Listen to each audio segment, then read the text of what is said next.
pemimpin di kepengurusan OSIS. Nanti di kepengurusan itu ada ketua, ada apa namanya, seksi-seksi, wakil ketua, sekretaris negara dan sebagainya, banyak.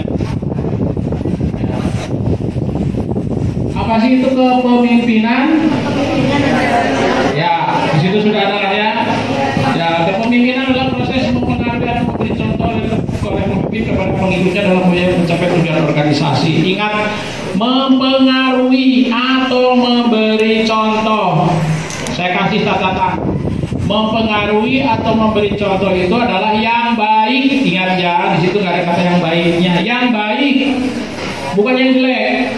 Kalau pemimpin memberi contoh yang jelek, berarti kepemimpinannya pemimpin jelek. Ya, tapi memberi contoh yang baik. Kemarin pada saat wawancara yang saya mewawancari kali itu, saya tanya, apa kamu sudah siap? Karena nanti akan disuruh memberi contoh yang baik di depan teman-teman kalian. Tidak hanya memberi contoh, tapi mempengaruhi. Mempengaruhi supaya apa? Supaya temanmu yang tidak baik menjadi baik. Itu yang paling berat. Jadi pemimpin itu bisa nggak kira-kira? Pasti bisa. Yang penting belajar. Ya, karena semua proses. Sekarang kalian beruntung di sini. Karena apa? Karena paling awal mendapat materi ini. Apakah teman-teman kalian di kelas dapat materi ini? Tidak. Itu plusnya. Dan nanti kesana akan banyak positif-positifnya ya. Pak, saya kan kelas 8, kelas 7. Bagaimana memberi contoh yang baik kepada kelas 9? Beri saja contoh yang baik. Nanti mereka akan berpikir, oh mengapa di kelas saya juga bisa berperilaku baik, saya kok tidak akan begitu. Jadi nggak usah putus asa. Tidak usah kalau memberi contoh yang baik, teman-teman belum baik, berarti saya nggak ada fungsinya, nggak usah begitu. Semua pasti ada proses.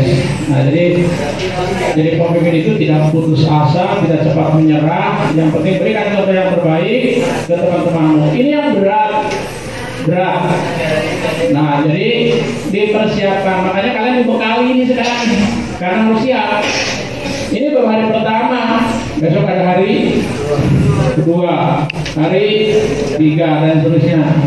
Bukan semakin kesana semakin ringan, dan tugasnya semakin berat. Belum lagi ada kegiatan-kegiatan. Saya kemarin nanya gini, kamu tahu tugas pengurus OSIS? Tahu apa tugasnya? Bantu, bukan jadi pembantu, kasihan banget. Ya, bukan jadi pembantu. Kamu ikut organisasi, itu kegiatan, bukan pembantu. Yang menyelenggarakan siapa? Yang kamu. Nah, jadi yang menyelenggarakan kamu sendiri, OSIS, panitianya dari kamu, menyelenggarakan kamu, bukan sebagai pembantu. Mana sebagai pembantu? Gitu ya. Jadi persepsinya keliru, dibetulkan ya. Di pikiran kamu dibetulkan. Karena selama ini biasanya kamu lihat tuh OSIS pakai rompi, kalau ada kegiatan sampai sore, terus nata-nata meja, terus mengembalikan lagi meja, kursi. OSIS kalau akan membuat suatu kegiatan, maka harus buat dulu kegiatan itu apa tujuannya. Class meeting misalnya, yuk kita ngadakan class meeting, tujuannya apa? Nggak ada tujuannya, biar nggak kosong aja. Ya nggak bisa begitu. Tujuannya harus pasti. Misalnya mencari bibit-bibit unggul untuk olahraga. Class meeting biasanya voli gitu kan. Itu kan tujuannya mencari. Kamu kan bisa lihat, oh ini nanti bagus nih, bagus gitu. Dicatat. Jadi hasil dari class meeting itu dicatat. Siapa yang menonjol, yang bagus, kayak gitu. Bukan asal selesai, hadiah udah selesai, setelah itu udah nggak ada. Nah, percuma. Mau apa? Baikkan ya, tujuan penting itu. Jadi kalau ada kegiatan mau apa? Kita mau apa nih? Kumpul-kumpul itu apa? Seperti itu tujuannya.